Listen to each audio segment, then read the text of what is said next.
जय जगन्नाथ ओडिया भक्ति कथा चैनल को आपन को बहुत बहुत स्वागत। पूर्व वीडियो रे मु कहितिली कि किछि भक्तंकर कथा सुनी भक्तिराज रे मजी जीवाकू। भक्तंक कथा तो मुझे निश्चित कहबी किंतु प्रथमे किछि भावभक्ति विषय रे कहबी। भक्त मानक कथा को नहीं जहाँ कहबी तार टॉपिक रखिछि श्री भक्त चरितमृत। प्रथमे मु श्री भक्त चरितमृत विषय किछि कहबाकू जाउछि। चरित साधारण इतिहास और गल्प भली लागुथिले हे साधारण नुही। यह भक्तों जीवन में घटी जाइथिबा घटनावली और भगवत कृपार प्रत्यक्ष निदर्शन। यह पढ़िले कि शुणिले कठोर हृदय व्यक्ति भक्ति रस को अनुभव करने को समर्थ हुए। नाना प्रकार अनुकूल व प्रतिकूल परिस्थिति मध्य भक्त मैंने किपरि अग्रगति करिसेंती, निजर ऐकांतिक निष्ठारु विच्युत न होई किपरि जीवनर परम लक्ष्य प्राप्त होइछंती ताहा हृदयंगम कले मनुष्य को एक धैर्य और साहस प्राप्त हुए। भक्तजनों तो यह संजीवनी तुल्य आह्लाद प्रदान करे। एतद्वारा भगवान के प्रति प्रगाढ़ आस्था और विश्वास जन्मे। भगवान प्रत्येक जीवर केते आपणार और तांको भूली जाए संसार में हंतसुत होता जीव को से केउ उपाय तांको आड़क टाणी नियंती। ए सबु गुड़ तथ्य भक्त चरित्र प्रत्यक्ष जाने हुए। हृदय कालुष्य रोग दूर करने निमंते भक्त चरित्र एक अव्यर्थ औषध। एतद्वारा हृदय परम पवित्र होई प्रभु भक्ति रे अनुरंजित हेबा संगे संगे प्रभु को पाइबा को मन में उत्साह जात हुए। अप्राप्तिर निराशा सागर रे उबुटुबु हेउतबा उपासक मन में नवीन आशा संचार हुए। मनुष्य जति श्रद्धा और उत्कंठार सह मन दे भक्त चरित्र शुणिब बा पढ़िब ताको सेते आनंद अनुभव हेब। तेणु एहाकू पढ़िबा बा शुणिबार गोटे सुंदर प्रणाली एठारे कुहा जाइछि। कौनसी एकांत स्थान में बसीज जो तुमको कहीं देखु नथिबे कि तुमे काहाको देखु नथिबो सेठारे ठाकुरों को स्मरण करी हृदय आसन में विराजमान कराइबो। तापरे भक्तों को प्रणाम करी तांको चरित्र पढ़िबो बा शुणिबो। पढ़ु पढ़ु जोठी मन लगी जीवो हृदय गदगद होई जीवो, आखिर लुह झरी आसीबो, रोम टाकुर उठिबो, प्रभु हृदय व्याकुलित हेब। सेठी भक्त चरित्र शुणिबा बंद करी ध्यान रे मग्न होई जीवो। मन भितर ठाकुरों को नाम स्मरण करिबो अथवा प्रार्थना रूप में निज हृदय कथा प्रभु को जणाइबो। एमिति करू करू जेतेबेले भाव टिके कमि जिबा भली लागिबो, लुह झरिबा बंद होई जीवो, सेतेबेले पूर्वथर भली जेउठु आपण भाव उद्रेक होइतिला सेठु आपण भक्त चरित्र शुणिबा आरंभ करदेबे। तेबे एमिति करबा द्वारा प्रभु पाखरे मग्न ध्यान पूरा गोटे लय ही रही थाए। तो जोटा कि तर तर होकर आम जब स्किप करके आपण मैंने भक्त चरित्र को शुणिदेवे ताहले से भाव भगवान के प्रति जो भावटा थाए सेटा आसीबो नहीं। तो से आपण मैंने चेष्टा करेंगे कि वीडियो को पूरा फुल शुणापी मु जहाँ भी सब आपको जो भक्तों कथा कहबी से चेष्टा करेंगे ताको पूरा कम्प्लीटली शुणापी जोटा कि आपण मन में भक्ति भाव निश्चिंत भाव में आसो। यह तो थिला किछि भक्त चरितमृतर कथा। भगवान को केमिति स्मरण करेंगे, भगवान को पाखरे केमिति लय लगेबे। तो आपण यही उपायटा कले निश्चिंत भाव में आपणकर मन आपण हृदय भगवान को सांगे गोटे लय रे आसीजिव एंड आपण मैंने भगवान को निश्चित भाव में पाइपर। मुझे मो निज एक्सपीरियंस रू कहूँ मुझे भी ध्यान रे बसे मु सबकि माइंड रू बाहर कर दी थाए। आउटसाइड पर्सन माने किछि भी से सब मो माइंड रे रखी न थाए। केवल भगवान को ही स्मरण करूँ, केवल जगन्नाथ को ही स्मरण करूँ। केमिति भगवान को से जगह जगह आखि दीटा देखा तो मत से आखि दीटा भी देखा जाए जितेबाला मो ध्यान रे अधिक समय लय देला परे मत जगन्नाथ को चका आखि देखा जाए। तो आपण मैंने भी यही प्रोसेसटा को फॉलो करूँ, देखिए आपण मैंने भी निश्चित भाव में भगवान को संगे सुंदर भाव में लय लगे पारे। तो आउ गोटे टॉपिक को आम आसवा जोटा कि हूँ भक्त चरितमृतर प्रकृत स्रोता किए। माने आमे कहते आमे केवल श्रोता ना आउ कि आसतु सेटा गोटे दीटा मुझे एग्जांपल देवी आपण मैंने से जानीपर।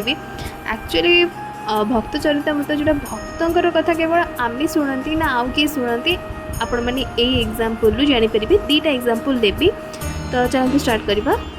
मो फर्स्ट आपण मानक गोटे स्टोरी कहबी, गोटे छोट स्टोरी मैंने जानीपारे।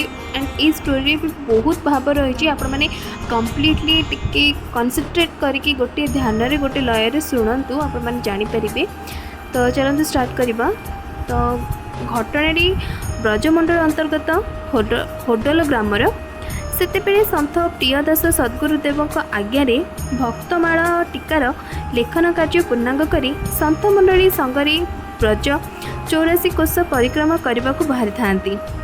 ଯାତ୍ରାକ୍ରମରେ ସେ ହୋଡଲ ଗ୍ରାମରେ ମହନ୍ତ ଶ୍ରୀ ଲାଲ ଦାସଙ୍କ ଆଶ୍ରମରେ କିଛି ଦିନ ବିଶ୍ରାମ କରିଥିବା ବେଳେ ସନ୍ଥସେବୀ ମହନ୍ତ ମହାଶୟ ନବାଗତ ସାଧୁସନ୍ଥଙ୍କୁ ଯଥେଷ୍ଟ ସତ୍କାର କରି ଆପଣା ଆଶ୍ରମରେ ସ୍ଥାନ ଦେଲେ ଏବଂ ଶ୍ରୀ ଭକ୍ତଚରିତ କଥାର ବିରାଟ ଆୟୋଜନ କଲେ।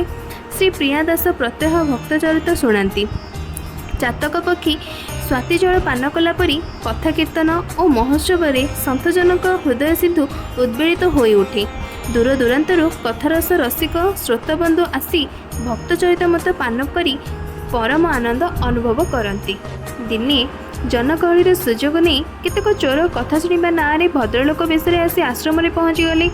ଗାଈ ଚିରରେ ଲାଗିଥିବା ଟିଙ୍କ ଚିରରୁ କ୍ଷୀର ପିଇବା ପରିବର୍ତ୍ତେ ରକ୍ତ ପିଇବା ଭଳି ଚୋରମାନେ କଥାମୃତ ପାନ କରିବା ପରିବର୍ତ୍ତେ ରାତି ଅଧରେ ନିଛାଟିଆ ଦେଖି ସାଧୁସନ୍ଥଙ୍କର ସବୁ ଜିନିଷପତ୍ର ସହିତ ଠାକୁରଙ୍କୁ ମଧ୍ୟ ଉଠେଇ ନେଲେ।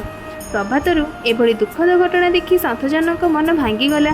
ଶ୍ରୀ ପ୍ରିୟା ଦାସ ଭକ୍ତଚରିତ ଶୁଣାଇଲା ବେଳେ ଠାକୁରଙ୍କୁ ମୁଖ୍ୟ ଶ୍ରୋତା ଭାବି ତାଙ୍କ ପାଇଁ ଗୋଟିଏ ସୁକୋମଳ ଆସନ ବିଛାଇ ତାଙ୍କୁ ପ୍ରଥମେ ବିରାଜମାନ କରନ୍ତି, ତାପରେ କଥା ଚାଲେ।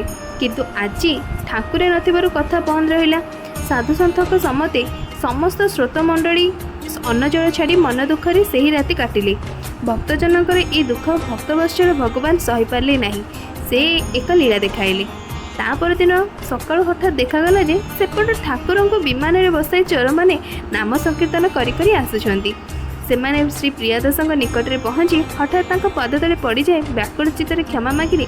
ବାବା, ଆମେମାନେ ମହାପାପୀ, ଆପଣଙ୍କୁ ନ ଚିହ୍ନି ବହୁ କଷ୍ଟ ଦେଲୁ। ଠାକୁରେ ଆପଣଙ୍କ ମୁଖରୁ ଭକ୍ତଚରିତ ଶୁଣିବାକୁ କେତେ ଆଗ୍ରହୀ ଆଜି ଆମେ ପ୍ରତ୍ୟକ୍ଷ ଅନୁଭବ କଲୁ।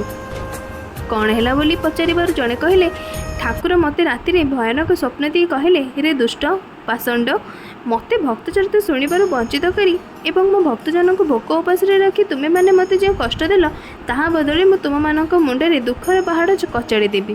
ଯଦି ତୁମର ଭଲ ଗତି ଥାଏ ମୋତେ ମୋ ଭକ୍ତଙ୍କ ପାଖକୁ ଶୀଘ୍ର ଛାଡ଼ି ଆସ, ନହେଲେ ତୁମର ସର୍ବନାଶ ହୋଇଯିବ। ଚୋରଙ୍କ ଠାରୁ ଠାକୁରଙ୍କ ଭକ୍ତବତ୍ସଳତାର ବର୍ଣ୍ଣନା ଶୁଣି ଭକ୍ତଜନଙ୍କ ମନରେ ଆନନ୍ଦର ଲହରୀ ଖେଳିଗଲା। ସେ ହିଁ ଭକ୍ତଚରିତର ପ୍ରକୃତ ଶ୍ରୋତା ବୋଲି ଅନୁଭବ କରି ସମସ୍ତେ ନାମ ସଂକୀର୍ତ୍ତନ ପୂର୍ବ ଭଳି ବଢ଼ି ଚରିତ ଶ୍ରବଣ ବିଭୋରେ ହୋଇଗଲେ। ମାନେ ଆପଣମାନେ ଏହି ଷ୍ଟୋରିରୁ ଦେଖନ୍ତୁ, ଏଇ ଛୋଟିଆ ଷ୍ଟୋରିରୁ ଆପଣମାନେ ଟିକେ ଅନୁଭବ କରିପାରିଲେ ନା। ମାନେ ମୁଁ ଆପଣମାନଙ୍କୁ ପଢ଼ିକି ଶୁଣାଉଛି ତ ମୋର ଏଠି ଲୋମ ଟାଙ୍କୁରି ଯାଉଛି। ମାନେ ମୁଁ ବି ଫିଲ୍ କରିପାରୁଛି କି ମୁଁ ଆପଣଙ୍କୁ ଶୁଣାଉଛି ଆଣ୍ଡ ଭଗବାନ ଏଇଠି ମୋ ପାଖରେ ଅଛନ୍ତି, ସେଟା ମୁଁ ନିଜେ ଫିଲ୍ କରୁଛି। ଗୋଟେ ଲୟରେ এই কথাକୁ ଶୁଣୁଥିବେ ଆପଣମାନେ ମଧ୍ୟ ଭଗବାନଙ୍କୁ ଅନୁଭବ କରିପାରିବେ। ତ ଏବେ ଆଉ ଗୋଟେ ଷ୍ଟୋରିକୁ ଯିବା, ସେଟା ବି ବହୁତ ସର୍ଟ ଷ୍ଟୋରି ଆଣ୍ଡ ସେଇଟା ତ ମୋର ଫେଭରେଟ୍। ତ ଚାଲନ୍ତୁ ଷ୍ଟାର୍ଟ କରିବା। ପ୍ରେମୀ ଭକ୍ତର ମନ ରଖିବା ପାଇଁ ଶ୍ରୀଧାମ ବୃନ୍ଦାବନ ଛାଡ଼ି ରାଜସ୍ଥାନର ଜୟପୁରରେ ବିରାଜିତ ଠାକୁର ଶ୍ରୀ ଗୋବିନ୍ଦ ଦେବ ଜୀଉ କିପରି ଭକ୍ତଚରିତ ଶୁଣୁଥିଲେ, ଏହି ଅଦ୍ଭୁତ ଘଟଣାଟି ତାହାର ଜ୍ୱଳନ୍ତ ପ୍ରମାଣ। ଥରେ ଜଣେ ଭକ୍ତ ଭଗବନ୍ତ ଲୀଳା ରସିକ ସହ ଶ୍ରୀ ଗୋବିନ୍ଦଜୀଉଙ୍କ ଦର୍ଶନ ନିମନ୍ତେ ଜୟପୁର ଯାଇଥିଲେ। ଠାକୁରେ ତ ଭାବ ବିନୋଦିଆ। ସନ୍ଥଙ୍କ ମୁଖରୁ ଭକ୍ତଚରିତ ଶୁଣିବାକୁ ତାଙ୍କର ମନ ବଳିଲା। ନବାଗତ ସନ୍ଥକୁ ସେ ପ୍ରେମ ଡୋରିରେ ଏଭଳି ବାନ୍ଧି ରଖିଲେ ଯେ ଦର୍ଶନ କରି ଶୀଘ୍ର ଫେରି ଆସିବାକୁ ସ୍ଥିର କରିଥିବା ସନ୍ଥ ବହୁଦିନ ଯାଏ ମନ୍ଦିରରେ ପ୍ରଭୁଙ୍କୁ ଭକ୍ତଚରିତ ଶୁଣାଇବା ପାଇଁ ଅଟକି ଗଲେ। ମହା ଆନନ୍ଦରେ କଥା କୀର୍ତ୍ତନ ଚାଲିଲା। କିଛି ଦିନ ପରେ ସନ୍ଥକୁ ଅନ୍ୟ କୌଣସି କାର୍ଯ୍ୟରେ ଯିବାକୁ ପଡ଼ିବାରୁ ସେ ଶ୍ରୋତାମାନଙ୍କଠାରୁ ବିଦାୟ ମାଗି କିଛି ଦିନ ପରେ ଫେରିଲେ। ପୁଣି ଭକ୍ତଚରିତ ଶୁଣାଇବେ ବୋଲି ମୋ କଥା ଦେଇ ଚାଲିଗଲେ। କାର୍ଯ୍ୟ ସାରି ଫେରିବା ପରେ ଭକ୍ତଚରିତ କଥା କେଉଁ ଯାଏ ଯାଇଥିଲା ବୋଲି ପଚାରିବାରୁ ସମସ୍ତେ ନିରୁତ୍ତର ହୋଇଗଲେ। କାହାର ସଠିକ୍ ଭାବରେ ମନେ ପଡ଼ିଲା ନାହିଁ। ଠିକ୍ ସେତିକିବେଳେ ଠାକୁର ଶ୍ରୀ ଗୋବିନ୍ଦ ଦେବ ମନ୍ଦିର ଭିତରୁ ମେଘ ଗମ୍ଭୀର ସ୍ୱରରେ କହିଲେ, ମହାତ୍ମନ୍, ସନ୍ଥ ରବିଦାସଙ୍କ ଚରିତ ସରିଥିଲା, ଏବେ ତା ଆଗକୁ କୁହନ୍ତୁ। ପ୍ରଭୁଙ୍କ ଶ୍ରୀମୁଖରୁ ଏ କଥା ଶୁଣି ସମସ୍ତେ ଆଚମ୍ବିତ ହୋଇଗଲେ। ସମସ୍ତଙ୍କୁ ବିଶ୍ୱାସ ହୋଇଗଲା ଯେ ଭକ୍ତଜନଙ୍କ ଚରିତ ପ୍ରକୃତ ସତ୍ୟ ହେଲେ ଭଗବାନ। ପିତାମାତା ଯେପରି କେଉଁଠି ତାଙ୍କ ଆଜ୍ଞାକାରୀ ସନ୍ତାନର କଥା ପଡ଼ିଲେ ପ୍ରତ୍ୟକ୍ଷ ବା ପରୋକ୍ଷରେ କାନଡ଼ରେ ଶୁଣନ୍ତି, ଭଗବାନ ସେହିପରି ଭକ୍ତଜନଙ୍କ ଚରିତ ଶୁଣିବାକୁ ଚିର ଲାଳାୟିତ। ତ ଆପଣମାନଙ୍କୁ ଆଜି ଦୁଇଟା ଟପିକ୍ ମୁଁ କହିଲି, ଦୁଇଟା ଷ୍ଟୋରି ମୁଁ ଆପଣମାନଙ୍କୁ କହିଲି। ଭକ୍ତଚରିତର ପ୍ରକୃତ ଶ୍ରୋତା କିଏ ଆଉ ଭଗବାନଙ୍କ ପାଖରେ ଲୟ କେମିତି ଲଗାଇବା। ଆଶା କରୁଛି ଆପଣମାନଙ୍କୁ ଆଜିର ଭିଡ଼ିଓଟି ଭଲ ଲାଗିଥିବ। या पर आम नेक्स्ट मु स्टार्ट करी भक्तों विषय रे कहीं या पर किसी सेमती मु अलग किसी टॉपिक को ऐड करी या पर स्टार्ट करी भक्तों कथा। तो भक्तों कथा शुणा को समस्ते प्राय एक्साइटेड था मु तो निजे कहवाई भी एक्साइटेड। तो से मु नेक्स्ट वीडियो रे आपण मानक सहित ताहले भक्तों कथा को लेकिन आसबि। से पर्यंत मु आज वीडियो के एंड करुच्ची। आ वीडियो भल लगे वीडियो को लाइक करेंगे एंड चैनल को सब्सक्राइब करेंगे। ताहले देखा आम नेक्स्ट वीडियो रे। जय जगन्नाथ, जय जय श्री जगन्नाथ, जय जय श्री जगन्नाथ।